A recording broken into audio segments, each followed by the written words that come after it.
Hey, what's up guys? And today we're going to be taking a look at the Takom Land Cruiser P1000 Ratte and Panzer VIII Maus. This kit is very large and it will set you back around $50.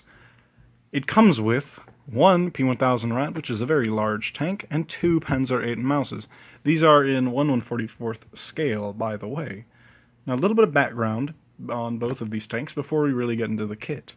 The Land Cruiser P1000 Ratte was a German design in 1941 to build basically a land ship. It would have weighed around 1,000 tons, and its main turret, this guy right here, would have had two 280mm guns. The turret itself would be a borrowed design, and possibly even borrow the whole thing, from a German cruiser. This hull gun right here is a 128mm gun, the same thing as these guys right here. So this thing really wasn't kidding around. The design itself was made in 1941, but it was cancelled around 1944 by Albert Speer because he basically said, this thing would be completely useless in battle. Why are you trying to design this? And he's right, because even though it does have its own anti-air guns, strategic bombing, artillery, a small bridge, a river, would basically put this thing out of action. So let's get on to what else comes with this tank. Two Maus also come with this tank, and this is what they look like. The Maus was a massive German tank. It was built in 1944. It was designed around 1942, correct me if I'm wrong, in order to combat heavier and heavier Russian tanks. Its front armor was very thick. I don't have exact numbers, but take your arms and put them straight out ahead of you, and the distance between your hands is a little less than how much armor it actually had on the front. So this thing wasn't kidding around with the armor. There wasn't really anything that could punch through it, and its main gun was a 128mm gun, and it had a coaxial 75mm gun. Not kidding around at all. The 128mm gun was actually taken out of a tank hunter, the Jagdtiger, that was specifically designed to take out Russian heavy tanks. So, really not joking around. The P1000 Ratte weighed around, or would have weighed around 1,000 tons. But the Panzer VIII Maus, it's so much smaller. But do you want to know how much this thing would have weighed? Or this thing does weigh, because there's actually one Panzer VIII Maus in Russia that's semi-complete. It doesn't run, it doesn't have an engine, it doesn't have coolant tanks or any of that. But it's complete. And it weighs the complete design weighs 188 tons. Massive tank. Just huge, you know, it boggles the mind how heavy that is. Because to put that into perspective, the E100 was another tank that the Germans were making, similar to the Maus. It weighed around 150, it would have weighed in around 150 tons. The Tiger 1 weighs around 50 to 60 tons. Really just massive thing. So extremely heavy. The M4 Sherman, the main American tank, weighs around 20 to 30 tons. The T-34-85, even less than that. So let's get into this kit because it is amazing. Now a little bit of background behind this guy right here, Takom. They make kits about very strange things that might not have even been built. So that way, people who like that kind of thing have only one place to go. Because if I'm not mistaken, this is one of the only, if not the only, P1000 Ratte model that's being mass-produced and sold. So let's take a look at the box. This is a very nice box, especially for a sort of smaller company. The box art's pretty good. I've seen better, but it's very nice. Right there, you see that's a German flying saucer. And there's another one over here. And these were sort of actual designs, kind of. I mean, the science behind them basically says that these things probably would have never flown. But it's pretty neat nonetheless. V2 rockets over there, that was pretty neat. Those actually existed, and they were pretty good. So, yeah. So let's see what this says.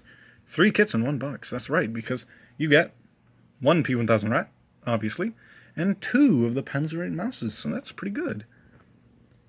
Photo etched parts included, 5 types of markings, and gun barrel can move up and down.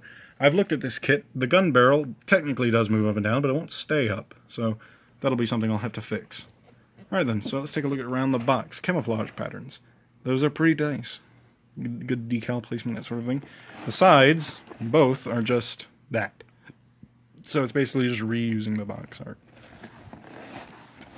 The top is where things get pretty interesting. They advertise some of their other model kits.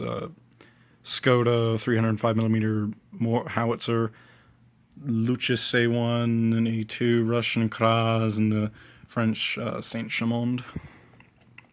Over here we have an overview of everything in the kit, including the body, the photo etched parts, the Aaa Guns, the mouse, the road wheels, the treads, all that, the turret, all of that good stuff. So now that we've all looked at that, with the magic of video editing, we'll have this box open in 3 seconds.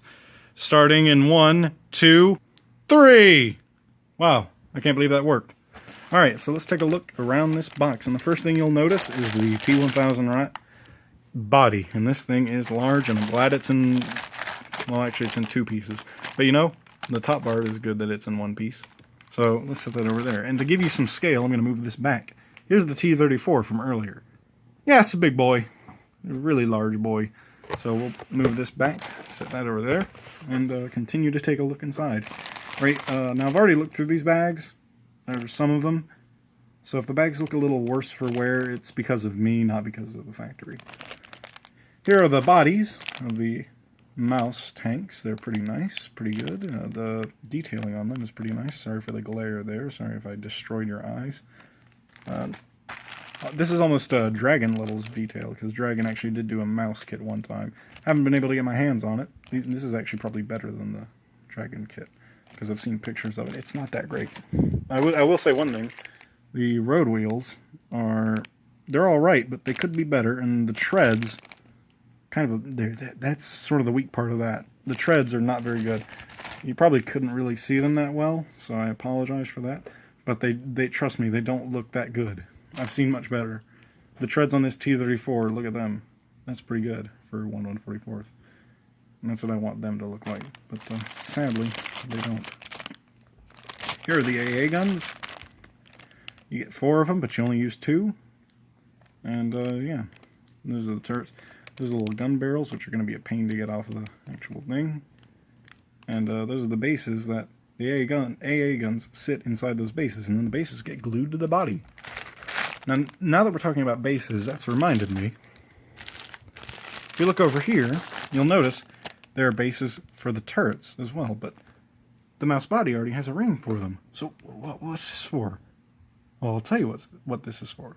The P1000 Ratte, if you search it up, you'll find that most pictures of it actually, or most designs of it, actually show mouse turrets fitting on the back of it, on the very back of it, serving as sort of a proximity defense type deal. You know, a secondary armament of sorts. And that's there, so if you want to put mouse turrets on it instead, you can. Isn't that nice? So that's what that's all about. It's pretty neat. I'm probably not gonna do it, but I might paint up my mouses to be similar enough that they'll fit and no one will really notice. So it's always an option. Here are road wheel covers. These aren't actual road wheels. They're too thin. But, yeah, they go on top of what we'll see next. Or probably actually 2 more down, because it's at the bottom.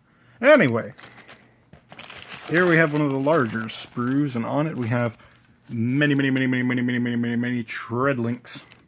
The turret, the bottom of the turret, the back of the turret right there. Some more road sprocket wheel type deals. These are bits that go on the sides of the turret right there. There's the guns. You got lots of good stuff, lots of good detail in there. So we'll set those over there.